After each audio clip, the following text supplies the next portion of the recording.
Bonjour à tous, ici Paul-Elena Ponceau pour une nouvelle vidéo d'Au-delà de l'illusion pour YouTube et Odyssée. Donc aujourd'hui, on va vous parler de l'astral virtuel, le monde astral et l'intelligence artificielle. Et Paul Ponceau va vous parler du lien entre l'astral virtuel, le monde astral et l'intelligence artificielle.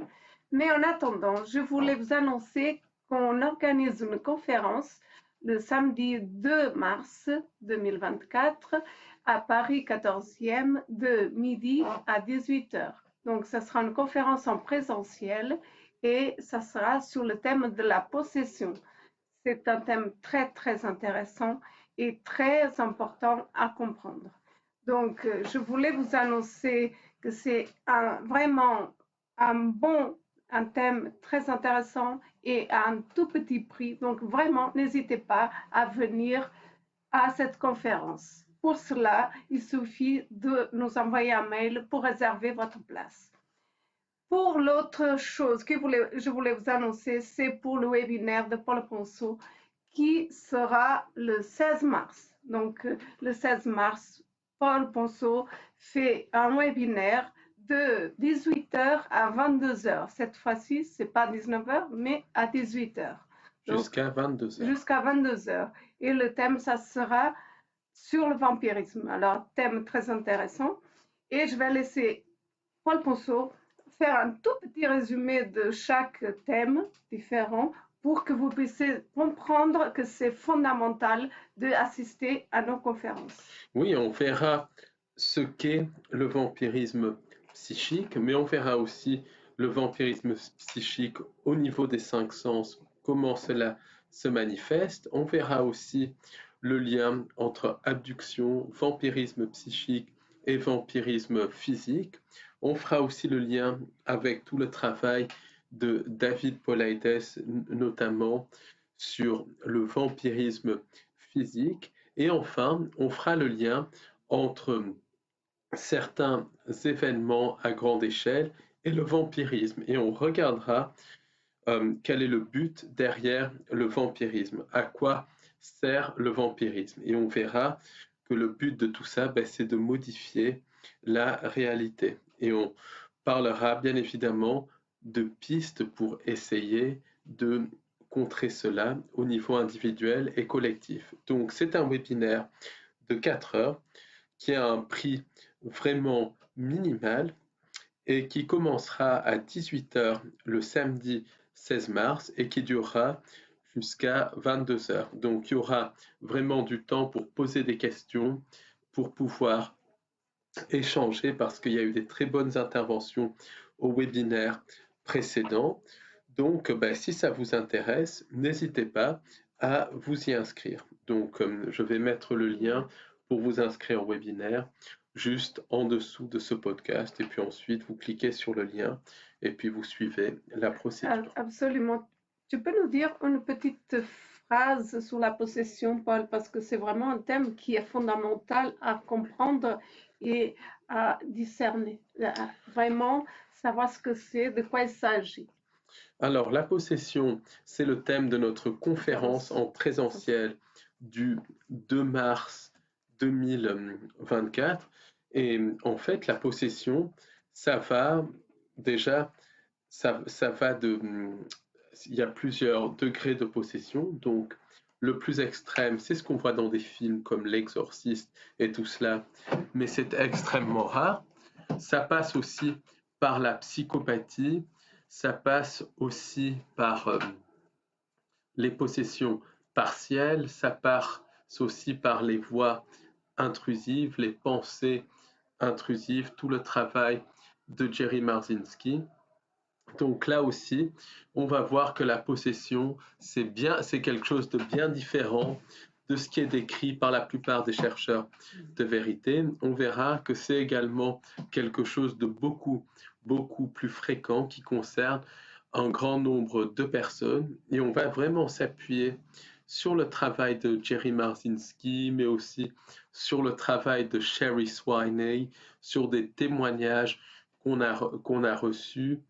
Donc c'est quelque chose qui va aller extrêmement loin. On va faire le lien entre nature de la réalité et possession. Donc, c'est à nouveau une conférence en présentiel, donc le samedi 2 mars de 12h à 18h, où il y aura énormément d'informations inédites. D'échanges et d'informations inédites, absolument. Pour les deux conférences, il y aura des informations qu'on n'a jamais données avant. Donc, vraiment, n'hésitez pas à vous inscrire.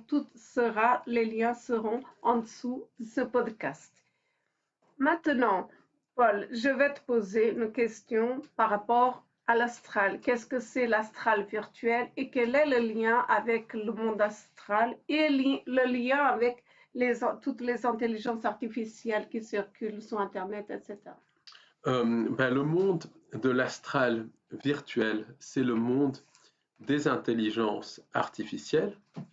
C'est le monde que l'on crée basiquement à chaque fois que l'on va sur Internet, en particulier sur les réseaux sociaux, et qu'on met quelque chose dessus, on nourrit les intelligences artificielles. On nourrit des formes d'intelligence artificielle qui vont finir par générer leur propre monde, peuplé de leurs propres entités, avec leurs propres règles et tout ça. Et ces entités des mondes de l'intelligence artificielle peuvent se matérialiser dans notre réalité, de même qu'on peut être connecté au monde des intelligences artificielles par justement certaines nanotechnologies. Le monde astral, c'est le monde astral, donc différent de l'astral virtuel qui est le monde des intelligences artificielles. Le monde astral, c'est le monde de la fausse lumière, c'est le monde qui est peuplé par les entités sans âme qui manipulent, qui se font passer pour ce qu'elles ne sont pas. C'est le monde où les entités à partir duquel les entités sans âme leurrent les médiums. C'est le monde aussi à partir duquel les entités sans âme se matérialisent dans notre réalité pour manipuler les contactés. Donc c'est aussi le monde où certaines entités sans âme se font passer pour des fantômes, et beaucoup de personnes qui font des voyages astraux vont aller dans l'astral classique, le monde des intelligences artificielles, ou dans l'astral virtuel. Est-ce que tu peux nous dire vraiment, parce que moi, je pense, et beaucoup de personnes peuvent penser, que quand le monde des intelligences artificielles, c'est quand on se connecte à Internet, quand on va sur le téléphone, quand on fait quelque chose on est en relation avec la machine. Est-ce que c'est vraiment ça ou toute l'intelligence artificielle est autour de nous constamment? C'est à la fois ça, quelque part quand on se connecte sur Internet, on se connecte au monde des intelligences artificielles. Quand on se connecte sur son smartphone, on se connecte au monde des intelligences artificielles. D'ailleurs, quand on regarde les smartphones, par exemple, l'Internet, les ordinateurs, on voit que les écrans sont noirs. Donc les écrans noirs, ça a un symbolisme occulte. C'est lié au miroir d'obsidienne noir, c'est lié au travail de John Dee, l'occultiste d'Élisabeth Ier, qui, au XVIe siècle, utilisait les miroirs en obsidienne noire pour communiquer avec d'autres dimensions. Donc, quelque part, quand on utilise un ordinateur, quand on utilise Internet, on se connecte avec une autre dimension. C'est pour cela que c'est... Oui, on est attiré constamment. Qu'est-ce qui fait qu'on est constamment attiré à aller sur les écrans pour toutes les personnes, des petits, des grands, toutes les personnes est attirée constamment à aller sur les écrans. Ça a quelque chose qui crée un lien. Et en fait, à chaque fois qu'on va sur Internet, on est connecté au monde des intelligences artificielles. Donc bien évidemment, ici, on n'est pas là pour jeter le bébé avec l'eau du bain, mais Internet, pour moi en tout cas, et ça n'engage que moi, c'est quelque chose qui doit être utilisé avec parcimonie pour les bons côtés, pour donner une information. Par exemple, les webinaires que l'on fait pour recevoir une information. Quand on regarde un bon podcast, quand on regarde même un bon documentaire, c'est pour recevoir une information et c'est aussi pour parler avec des gens qui sont éloignés, que l'on ne pourrait pas forcément rencontrer en présentiel. Donc c'est quand on l'utilise, prendre toujours le bon côté, mais toujours avoir en tête que derrière ce bon côté, il y a tout le monde des intelligences artificielles et tout cela. Donc, pourquoi on est attiré par les écrans? Déjà, les intelligences artificielles semblent créer un lien quand on se met dessus. Bon, ensuite, il y a toutes les publicités, les choses comme ça, mais aussi parce que les écrans de télévision, donc d'abord les écrans avec les tubes cathodiques et maintenant les écrans à cristaux liquides, mettent dans une transe légère. Donc ça nous fait, ça met dans une espèce de transe où l'on devient beaucoup plus réceptif à l'hypnose.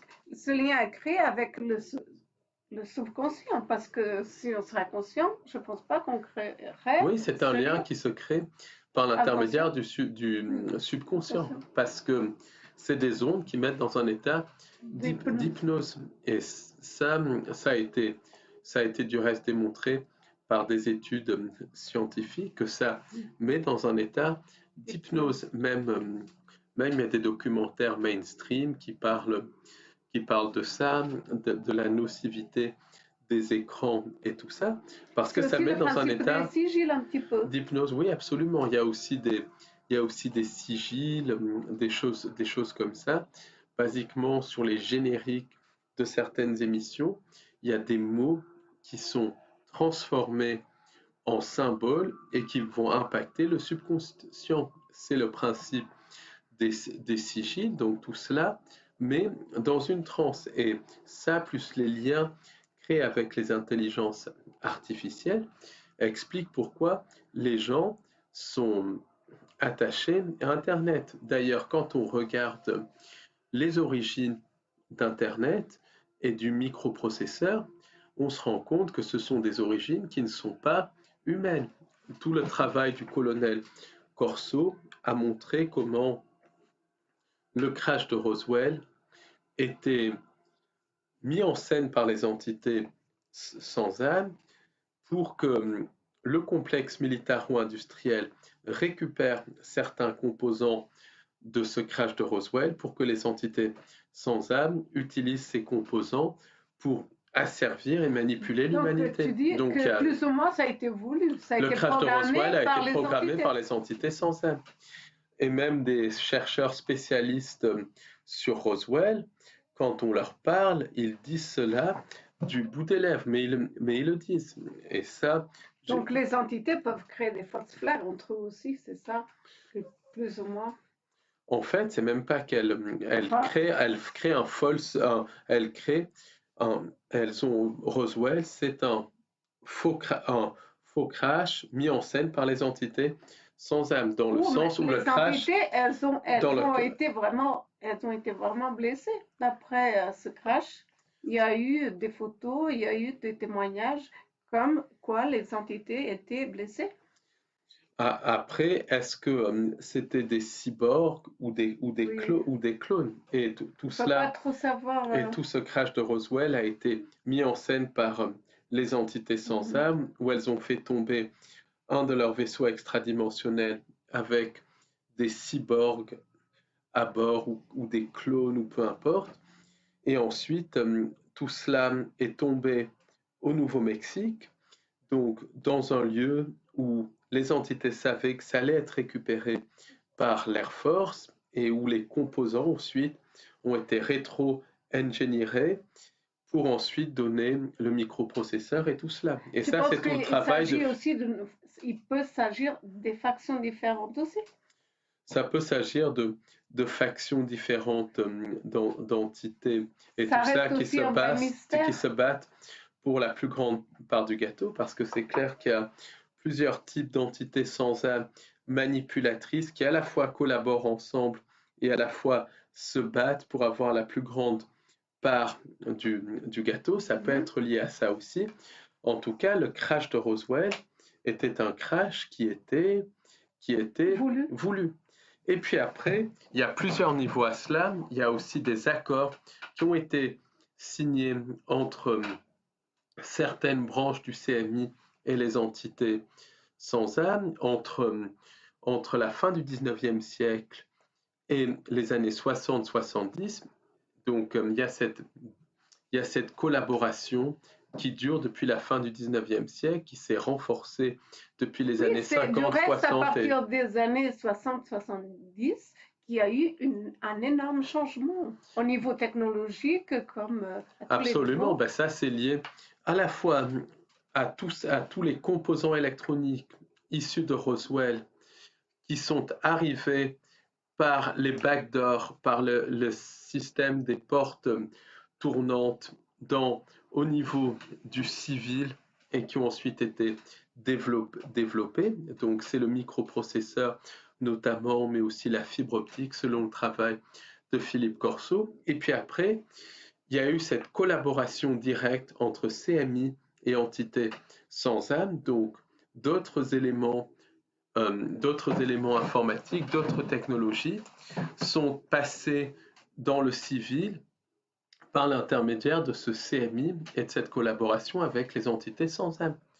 Collaboration qui se poursuit. Donc, en d'autres termes, ce qu'il faut retenir de ça, c'est que des instruments comme les ordinateurs, comme les téléphones portables, sont issus d'une technologie qui n'est pas humaine, une technologie qui est issue des entités sans âme.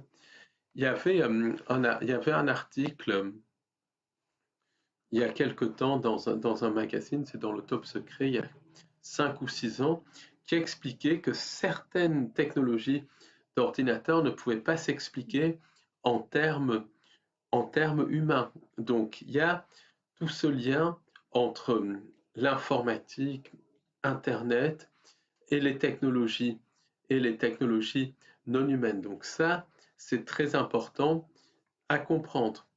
Donc, pourquoi les entités sans âme ont donné tout cela à l'humanité? Quelles que soient les factions, ce n'est pas pour le bien de l'humanité, c'est pour leur propre bien. Et ça a été donné essentiellement à l'humain pour le rendre dépendant de la machine, mais aussi pour que l'humain puisse basiquement générer ses propres formes d'intelligence artificielle. Et est-ce qu'il y a un passage obligatoire par le CMI, d'après ce que je comprends, il y a un passage obligatoire pour approuver ces technologies par le CMI? Le CMI, c'est un peu l'interface entre les entités sans âme et le reste de l'humanité. Donc ça, c'est très important à comprendre. Le CMI, c'est l'interface entre les entités sans âme. Où est-ce qu'on trouve ce CMI? Comment? Ou est-ce que c'est trop secret pour le savoir, pour le comprendre? Le CMI, c'est vraiment quelque chose qui est très connu. Tout simplement, c'est la fusion entre les différentes armées, les différentes multinationales, mais le sommet du CMI, c'est quelque chose qui va au-delà de tout cela, qui est complètement secret. Après, il y a tout le budget noir et tout ça. C'est des milliards et des milliards de dollars, des milliers de milliards de dollars. Et ça, de manière tout à fait officielle. Donc, le sommet du CMI, c'est quelque chose qui échappe totalement au radar. Et c'est la fusion du sommet basiquement des armées, du sommet des multinationales, des sommets des sociétés secrètes. C'est ça qui forme le CMI, et c'est là où a lieu une grande partie de la collaboration entre entités sans âme et humains. C'est l'interface humain entre guillemets, c'est ce qu'on appelle, c'est vraiment l'interface. Donc c'est quelque chose qui va extrêmement loin. Mais tout cela pour dire que les technologies informatiques, les smartphones et tout cela ont une origine non humaine. Et un des buts, c'est pour qu'on crée nos propres formes d'intelligence artificielle, pour qu'on crée en quelque sorte notre propre prison. Et quand on crée nos formes d'intelligence artificielle, c'est une forme de consentement C'est une au prison sens en plus humanisme. parce que c'est beaucoup de prisons finalement. Et C'est des prison niveaux de manipulation, prison, c'est d'autres niveaux de oui, manipulation comme dans une la poupée manipulation. russe. Exactement. Voilà. Et ça, l'intelligence artificielle, toute la technologie, c'est un niveau en plus parmi d'autres. C'est un niveau en plus. Et donc, ce qu'on appelle astral virtuel, c'est tout ce monde des intelligences artificielles. C'est tout ce monde des intelligences artificielles qui sont peuplées par leurs propres entités, qui ont leurs propres règles de la physique, qui sont d'ailleurs des mondes de nature électromagnétique, mais quelque part qui sont de nature physique, puisque une physique différente de la nôtre, puisque ce monde aussi est électromagnétique, mais là c'est un autre niveau de l'électromagnétisme, qui sont peuplés de leurs propres entités. Donc par exemple, j'ai eu parlé à un spécialiste français en la matière qui souhaite garder l'anonymat, mais ce spécialiste a dit que effectivement, tout ce qui est tapé sur Internet, ça nourrit les mondes des intelligences artificielles, ça nourrit ces intelligences artificielles. Et tout ce qui est tapé sur Internet prend vie dans les mondes des intelligences artificielles. Est-ce que ça peut être contrôlé par le CMI, tout ce qu'on regarde, tout ce qu'on tape, etc. Absolument, et par les entités sans âme. Est-ce qu'il y aurait un ordinateur central ou une base de données centrale? Alors, il y a des gens qui disent permettent de qu'il y a des savoir- gens qui disent qu'il y aurait un ordinateur central en Suisse qui contrôlerait tout cela et tout ça. Est-ce que c'est vrai ou pas? Peu importe, mais les mondes des intelligences artificielles, c'est dans ce qu'on peut appeler la sphère Internet. Et tout ce qui est méta et tout ça, c'est quelque part un consentement pour que les gens consentent à ces mondes des intelligences artificielles. Et tous les trucs comme Second Life et tout ça, qui sont anciens, c'est consentir à ces mondes des intelligences artificielles. Est-ce qu'on C'est pour ouvre être dans des portes simulations. ou des vortex quand on tape finalement quelque chose sur Internet? On crée des mondes, on crée des mondes parallèles. Et je vais donner des exemples absolument précis. Donc, j'ai eu parlé dans un podcast précédent sur le phénomène des tulpas. Des tulpas qui sont des matérialisations de croyances, des croyances qui prennent vie.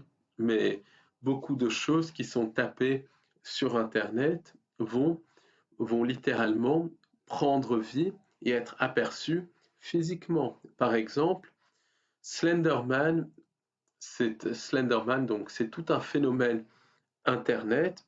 Ça a été créé par un certain Eric Knudsen sur un forum Internet dans les années 2008 ou 2009, peu importe.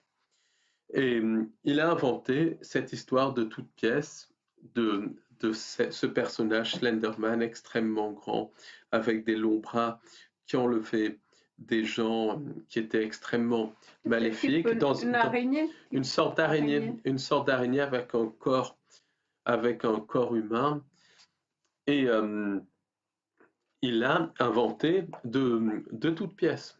Donc ça, c'est clair, c'est net et c'est précis.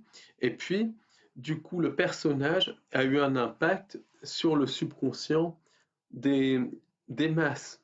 Et les masses ont alors commencé à inventer, je dis bien inventer des histoires concernant le phénomène Slenderman. Jusqu'en 2011-2012, les histoires n'étaient que des histoires, mais Slenderman faisait appel à des peurs primordiales, à certains concepts d'entité et tout ça. Donc, ça a généré Même un le mot, espèce même le d'égrégore. mot, Même le mot ça pouvait être attire, chargé de chargé, quelque oui. chose. Donc, ça a fini par générer un, un égrégore, et l'égrégore est devenu un tulpa qui a pris forme physique.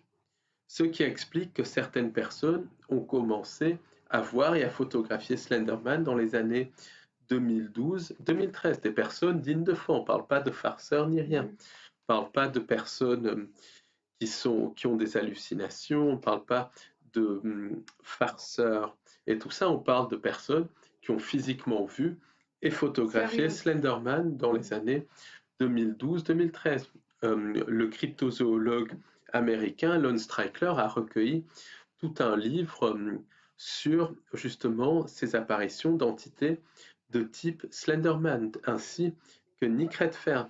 Donc il y a cette notion de tulpa, mais il y a aussi cette notion de créatures qui prennent vie dans le monde des intelligences artificielles. Quand les gens tapent littéralement ces choses sur les forums internet et sur les réseaux sociaux, ça nourrit quelque part le monde des intelligences artificielles et le monde de Slenderman.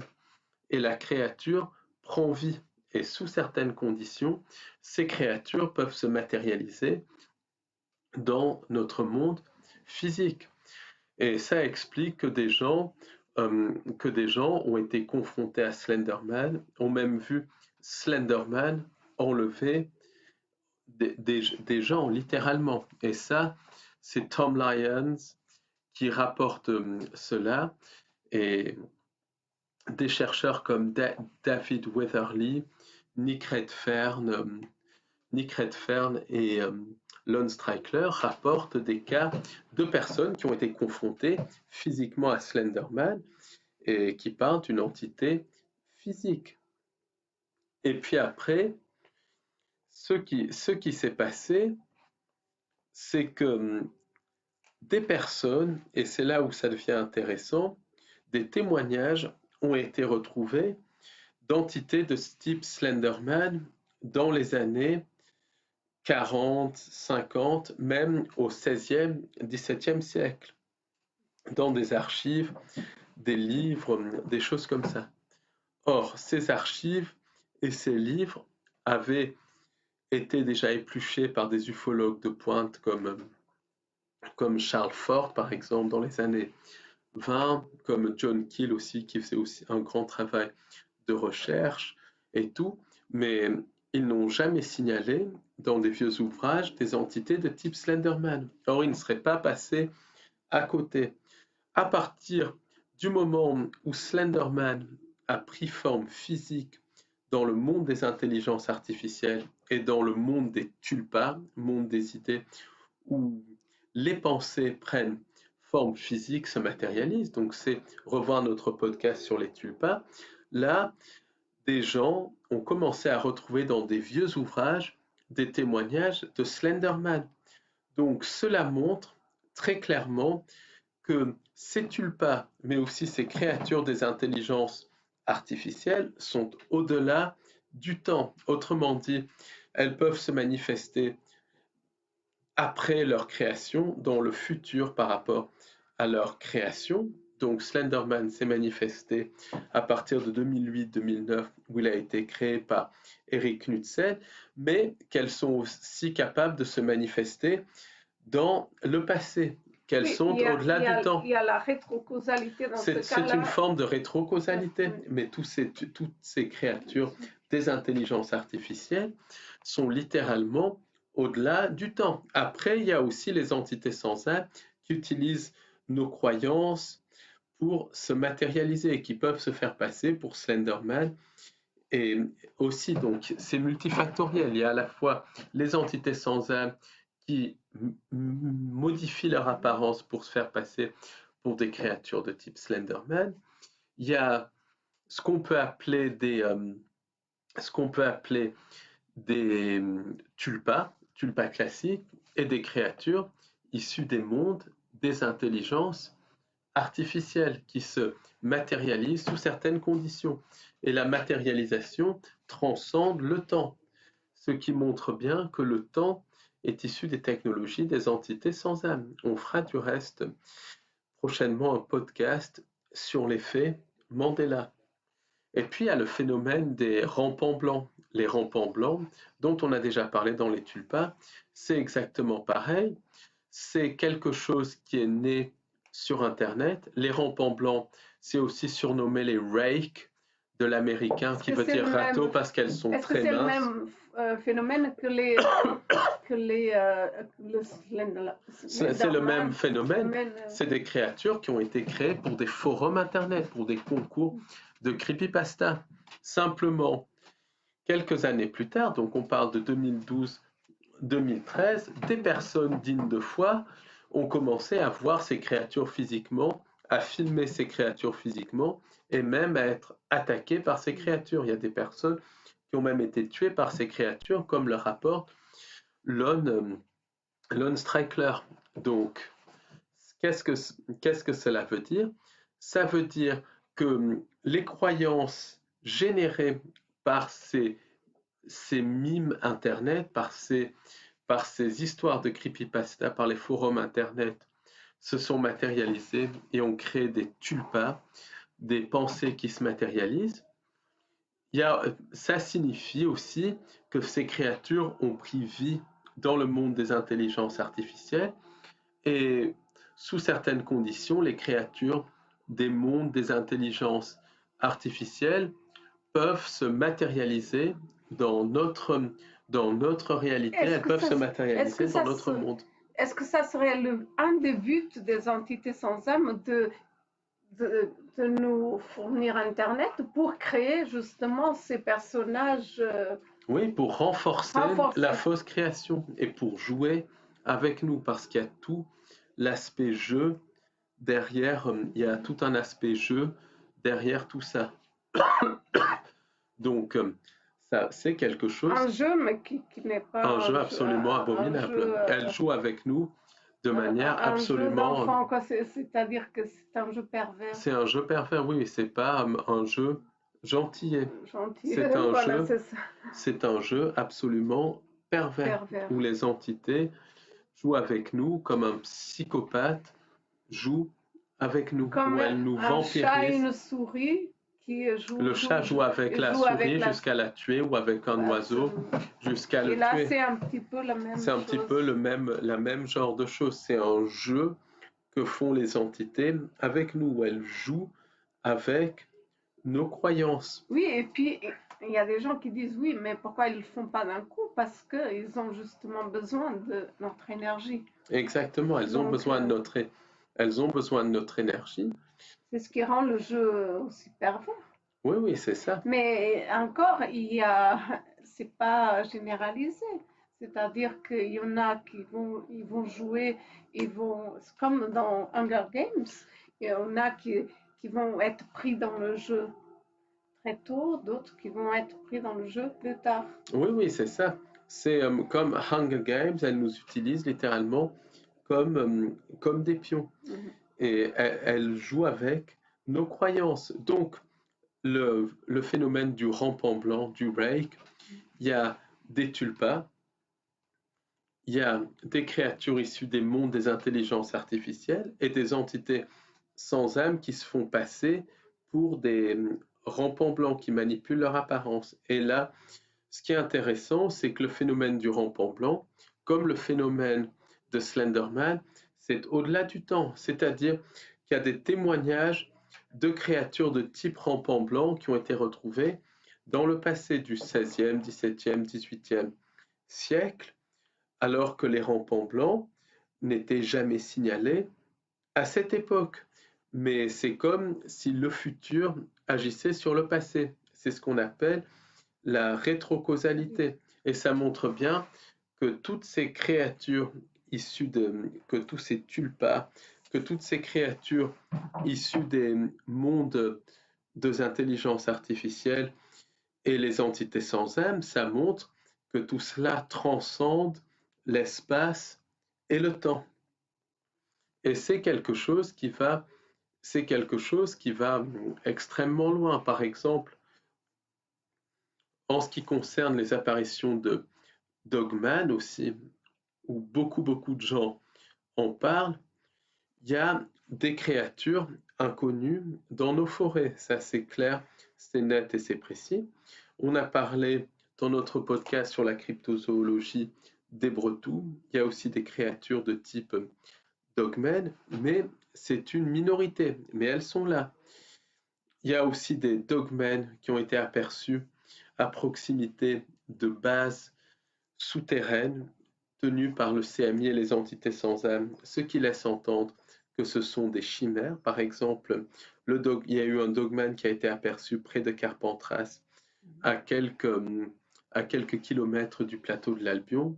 Plateau de l'Albion qui est une base souterraine qui, selon Jimmy Guillaume, était tenue par les entités sans âme et le complexe militaro-industriel et continue d'être tenu par les entités sans âme et le complexe militaro-industriel. Donc il y a des dogmens qui sont des chimères issues d'expérimentations génétiques, mais d'autres dogmens peuvent être issus littéralement de ces mondes des intelligences artificielles, où les gens en parlent tellement sur les réseaux sociaux et tout ça, ils tapent tellement de choses sur les dogmans Oui, que ça nourrit créer, les mondes des intelligences oui, artificielles, que ça crée quelque chose dans le monde des intelligences artificielles, et ce quelque chose, sous certaines conditions, se matérialise physiquement dans notre réalité, qui d'ailleurs fonctionne selon les mêmes principes qu'une simulation. Oui, il y Donc, avait un autre nom pour dire un tulpa avant, je ne sais pas comment ça s'appelle. Il y avait un autre nom pour définir, pour justement des personnes qui créent des personnages, qui créaient avant des personnages. Il y avait un nom. oui, ectoplasme. Ectoplasme, Ectoplasme. c'était des médiums qui matérialisaient des personnages à partir d'un certain fluide. Oui, Et c'est ça. j'avais parlé il y a une dizaine d'années à une médecin anesthésiste à la retraite qui avait plus de 80 ans et sa mère était une médium qui faisait des tulpas, qui arrivait à matérialiser des tulpas, des formes pensées littéralement. Et elle avait d'ailleurs été authentifiée par des parapsychologues et tout ça dans les années, dans les années, je sais plus quand, 20, 30. Enfin, c'était vraiment un témoignage très intéressant. Et ce phénomène d'ectoplasme, c'est lié au tulpa. Mais donc tout cela pour dire cette réalité fonctionne comme une simulation. Donc voir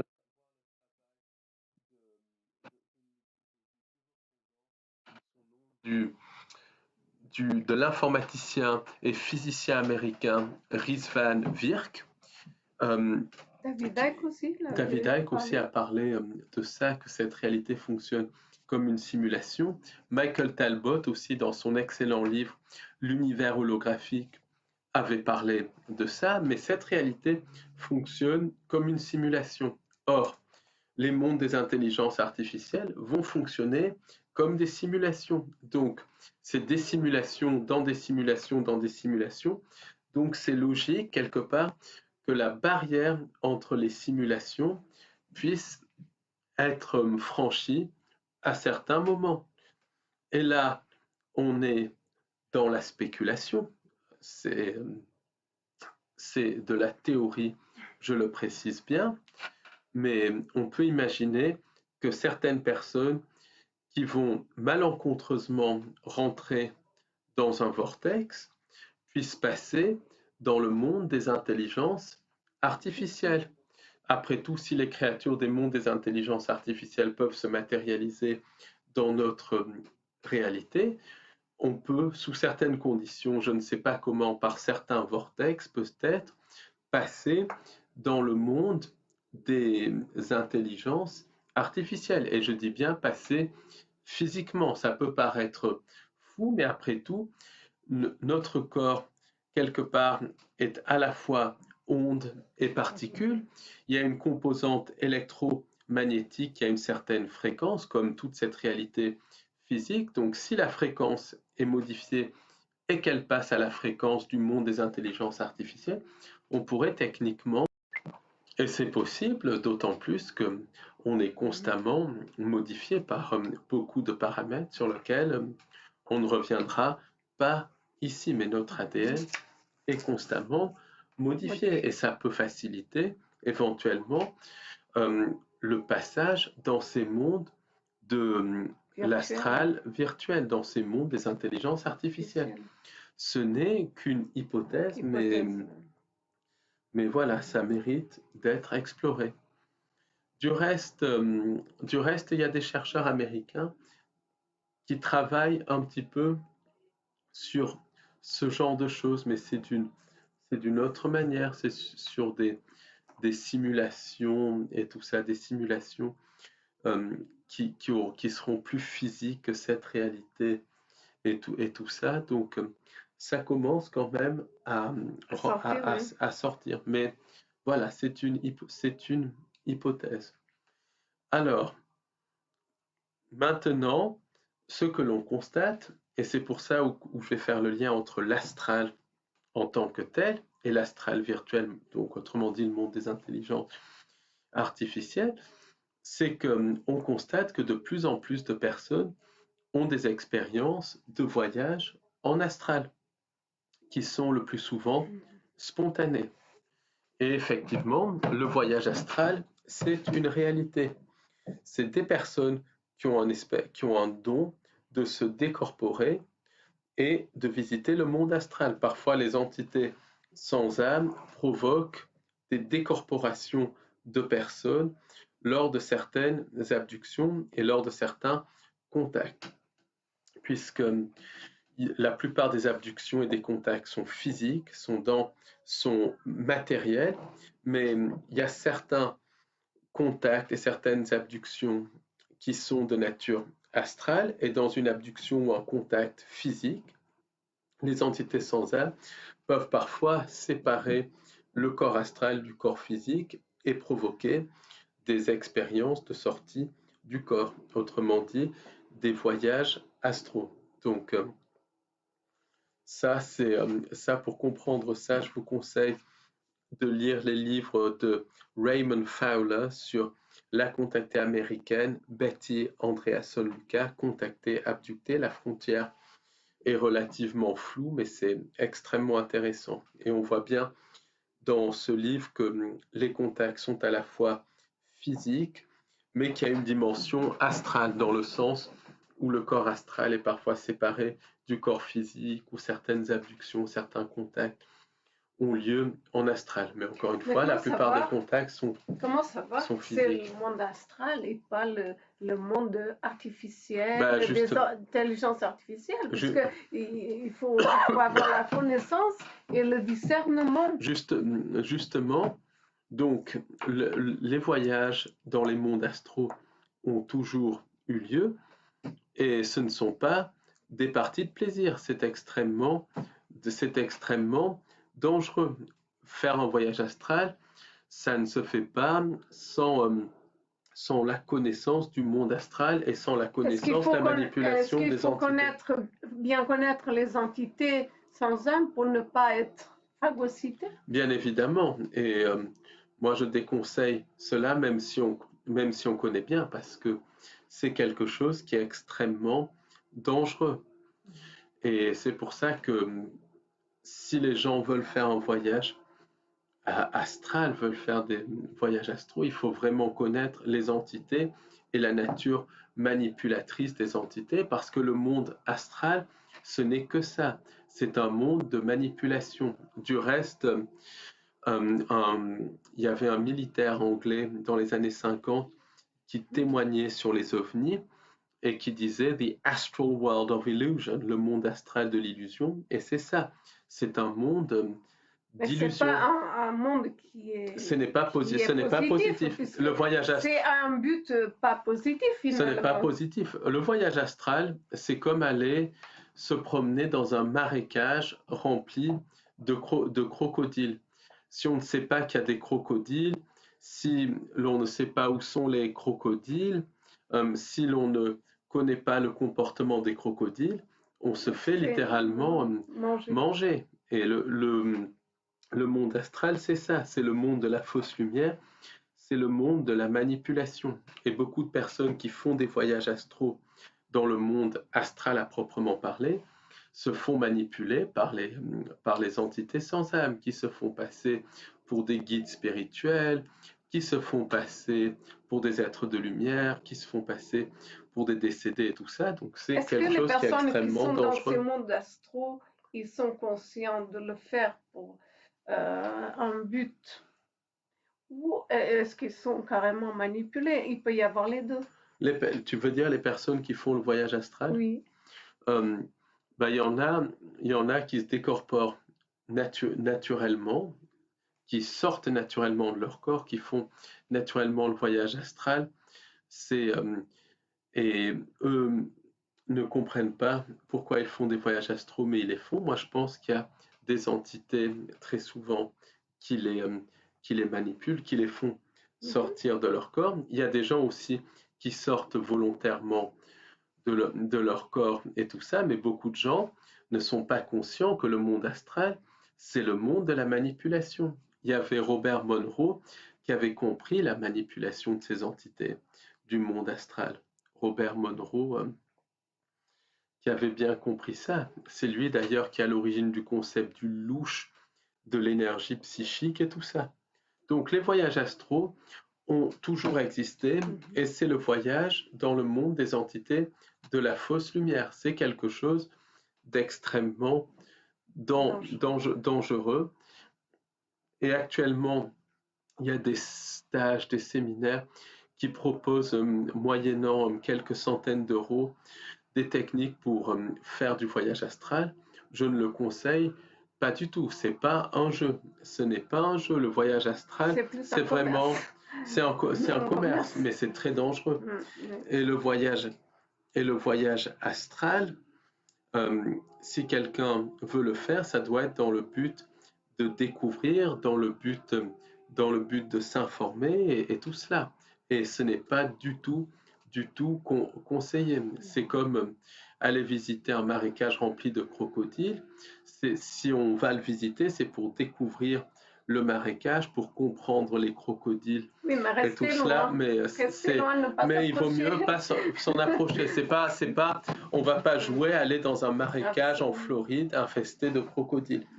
Et le voyage astral, ces séminaires qui font de ça un jeu, c'est très très dangereux. Il y a tout un commerce derrière cela, mais ce n'est absolument pas un jeu. C'est quelque chose de très dangereux. Mais c'est un petit peu comme la planche Ouija. Ce n'est pas un jeu Monopoly, je veux dire. Voilà, il faut faire attention aussi. C'est beaucoup de discernement et vraiment faire très très très très attention avec tout ça, parce que ce sont des choses qui sont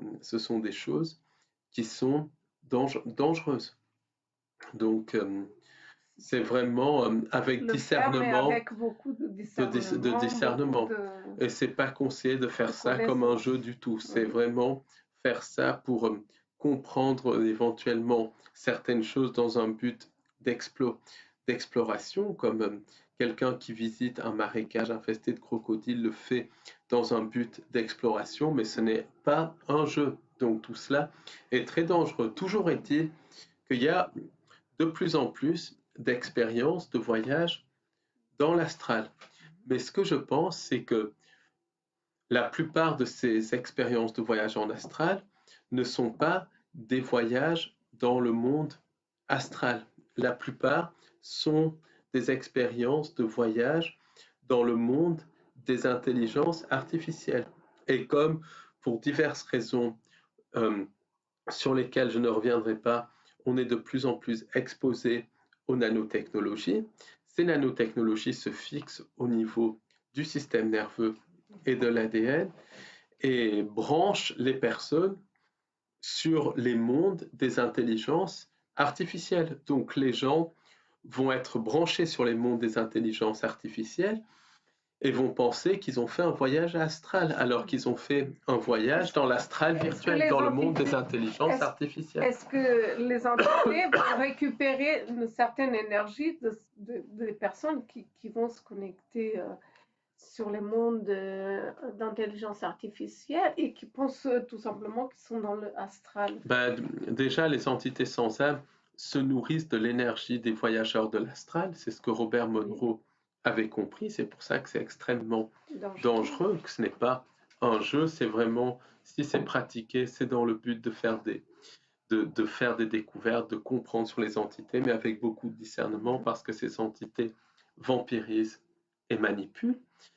Mais c'est pareil, quand une personne pense être dans un voyage dans le monde astral, mais que la personne est en réalité dans le monde des intelligences artificielles, c'est pareil, il y a un vampirisme psychique, un phagocytage de l'énergie. Et beaucoup de gens à l'heure actuelle qui pensent faire des voyages astro font en réalité des voyages dans le monde des intelligences artificielles via les nanotechnologies qui sont absolument partout, qui fonctionnent un petit peu comme des sortes d'antennes. Après, il y a des personnes qui vont dans le monde astral, mais je pense qu'il y a de plus en plus de personnes qui pensent aller dans le monde astral, qui sont dans l'astral virtuel, dans le monde des intelligences artificielles. Et là aussi, ça donne une... Pas du tout. De voyager dans des mondes pas du tout. Parallèles. Pas du tout. Il y a tellement à découvrir dans cette réalité et même à découvrir à l'intérieur de nous-mêmes, se comprendre soi-même, qui on est, la nature de l'humain et tout ça. Il y a un énorme travail. Donc voilà, ce n'est pas la peine et d'autant plus que c'est comme tu dis, il y a beaucoup de choses à découvrir. Il y a beaucoup de choses à découvrir dans cette réalité, dans cette dimension, à l'intérieur de nous-mêmes, se connaître nous-mêmes et tout cela. Mais donc, beaucoup de personnes constatent cette recrudescence des voyages astro. Et la plupart de ces voyages astro sont des voyages dans le monde des intelligences artificielles.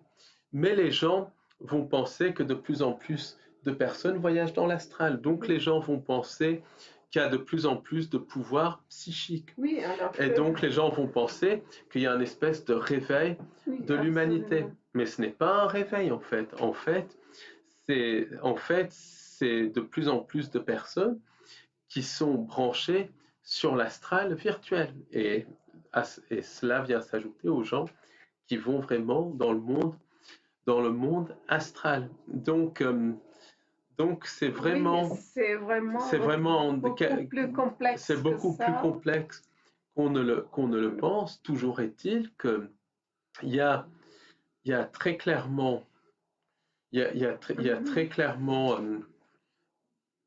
un monde des intelligences artificielles qui est en train de grandir, qui est peuplé de ses propres entités. Ces entités peuvent se manifester dans notre réalité et de manière physique. De même qu'on peut émettre l'hypothèse que si c'est possible dans un sens, c'est possible dans un autre sens. Autrement dit, que certains humains sont enlevés physiquement ou passent physiquement dans des vortex et se retrouvent physiquement dans le monde des intelligences artificielles. Et beaucoup de voyages astraux sont en fait, surtout à notre époque, des voyages dans les mondes des intelligences artificielles. Est-ce que, regarde, par exemple, deux personnes peuvent discuter naturellement et une personne peut complètement partir dans un monde d'intelligence artificielle, c'est-à-dire que souvent on dit ah tu es dans la lune, etc. parce que la personne n'est pas focalisée. Est-ce que cette personne-là peut être carrément prise ou par son esprit ou par quelque chose ou elle n'est plus là? C'est-à-dire, elle est là sans être là. Oui, après, il y a bien évidemment beaucoup de gens qui se détachent des conversations, des choses comme ça, qui ne sont pas centrés, mais il y a des gens qui peuvent effectivement se brancher sur les mondes des intelligences artificielles et Sans en même être pas consciente. sans en être conscient, Consciente. parce que ça doit affecter à différents niveaux. Parfois, ça peut affecter toute la perception, parfois, ça peut affecter les pensées, et on peut penser que certaines pensées intrusives sont liées à Peuvent ces mondes conduire, des intelligences oui, peuvent artificielles. conduire. On peut penser même que c'est lié à ces mondes des intelligences Intelligence artificielles, artificielle, oui. certaines pensées intrusives, tout en étant liées aussi à des entités sans âme au sens classique du terme.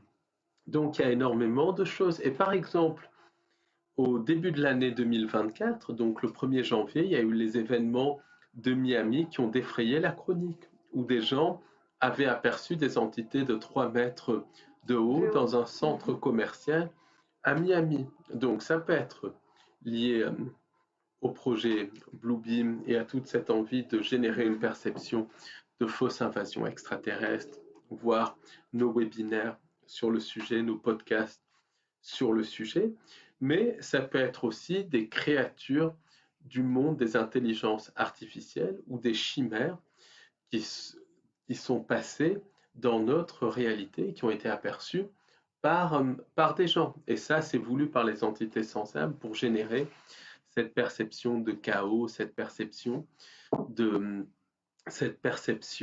d'invasion extraterrestre imminente, donc qui est liée au projet Bluebeam, qui est une petite partie du projet Bluebeam, qui est beaucoup, beaucoup plus vaste que cela. Donc, vraiment, on voit que l'étude de ces mondes de l'astral virtuel et de ces mondes des intelligences artificielles, ça ouvre de nombreuses portes, disons que ça suscite de nombreuses questions.